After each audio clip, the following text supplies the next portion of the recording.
பொதுவாக நைட் சாப்பாடை கட் பண்ணணும் அப்படின்னு நினைக்கிறவங்க, அதாவது வெயிட் லாஸ் பண்ணணும்னு நினைக்கிறவங்க நைட்டு சாப்பாடை கட் பண்ணாலே பாதி அளவு வெயிட் அவங்களுக்கு குறையும்.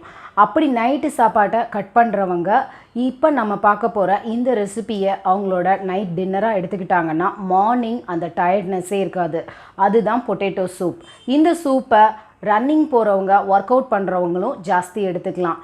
ஏன்னா அவங்களுக்கு எனர்ஜி நிறைய தேவைப்படும். இதில் குளுக்கோஸ் அதிகமாக இருக்கிறதுனால அது அவங்களுக்கு ஈஸியாக கிடைக்கும்போது அவங்களோட ஒர்க் அவுட், ரன்னிங் ரெண்டையுமே ரொம்ப எனர்ஜெட்டிக்காக செய்ய முடியும்.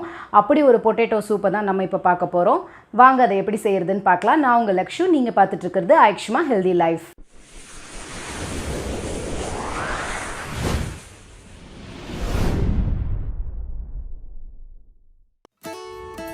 பொட்டேட்டோ சூப்புக்கு தேவையான வெஜ் ஸ்டாக்குக்கு தேவையான காய்கறிகளை மஞ்சள், உப்பு, லெமன் கலந்த தண்ணியில் ஒரு மணி நேரம் ஊற வச்சுக்கோங்க.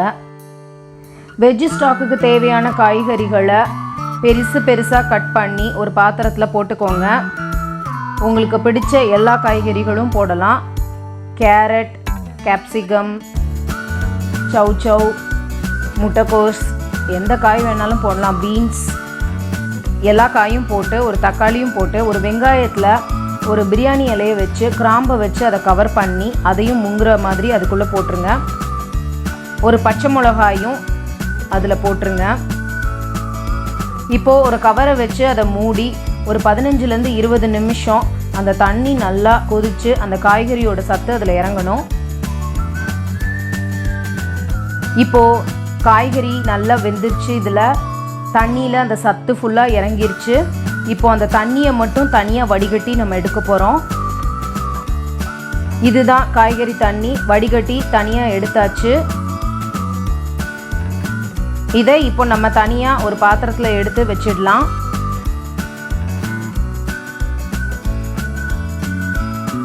அடுப்பில் பேன் வச்சு எண்ணெய் சேர்த்துக்கோங்க. எண்ணெய் சூடானதுக்கப்புறமா நீங்கள் கட் பண்ணி வச்சுருக்கிற வெங்காயம், பூண்டு ரெண்டையும் அந்த எண்ணெயில் சேர்த்துக்கோங்க. 4லேருந்து ஒரு 5 நிமிஷம் அதை நல்லா வதக்குங்க.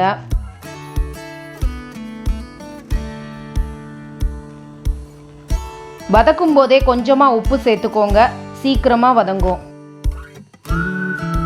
வெங்காயம், பூண்டு வதங்கினதுக்கப்புறமா அதில் உருளைக்கிழங்க சேர்த்துக்கோங்க. உருளைக்கிழங்கு ஏற்கனவே வேக வச்சு எடுத்து வச்சுருக்கணும். அந்த உருளைக்கிழங்க இப்போ இதில் சேர்த்து நல்லா மசிக்க போகிறோம். இப்போது நல்லா உருளைக்கிழங்க மசிச்சாச்சு. இப்போ வெங்காயம், பூண்டு, உருளைக்கிழங்கு இது 3ஐயும் நல்லா மொத்தமாக சேர்த்து வதக்கிக்கோங்க.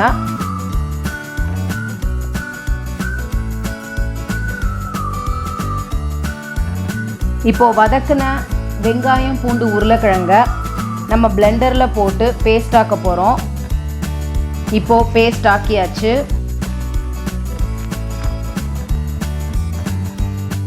இப்போ அடுப்பில் மறுபடியும் பேன் வச்சு சூடானதுக்கப்புறமா ஏற்கனவே நீங்கள் ரெடி பண்ணி வச்சுருக்கிற அந்த காய்கறி தண்ணியை அதில் சேர்த்துக்கோங்க.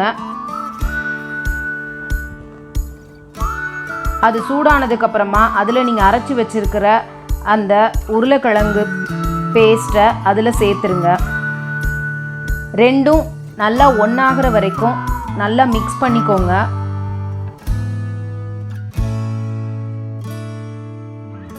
நல்லா கலந்ததுக்கப்புறமா அதை கொதி வர்ற வரைக்கும் அடுப்பில் வச்சு நல்லா கிண்டிகிட்டே இருங்க.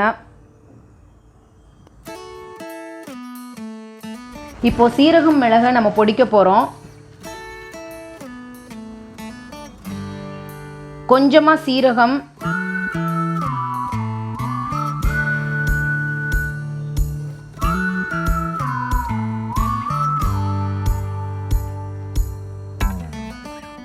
கொஞ்சம் மிளகு சேர்த்துக்கோங்க.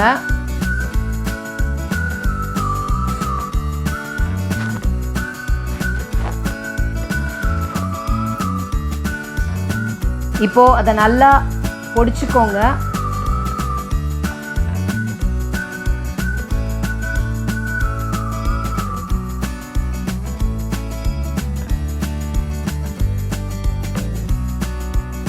இப்போ நல்லா பொடிச்சாச்சு.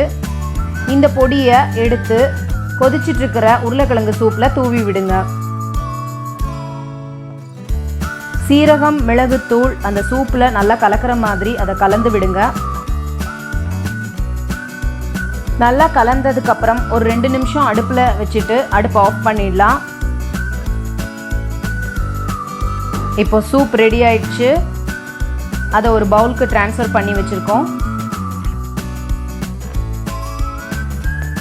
எந்த விதமான மாவும் சேர்க்காம சூப் எப்படி ஒரு க்ரீமி கன்சிஸ்டன்சியில் இருக்குமோ அதே மாதிரி இருக்கும் இந்த சூப். இப்போ ஒரு அரை மூடி எலுமிச்சம்பழம் புழிஞ்சுக்கோங்க. பிழிஞ்சு அதை நல்லா கலந்துக்கோங்க.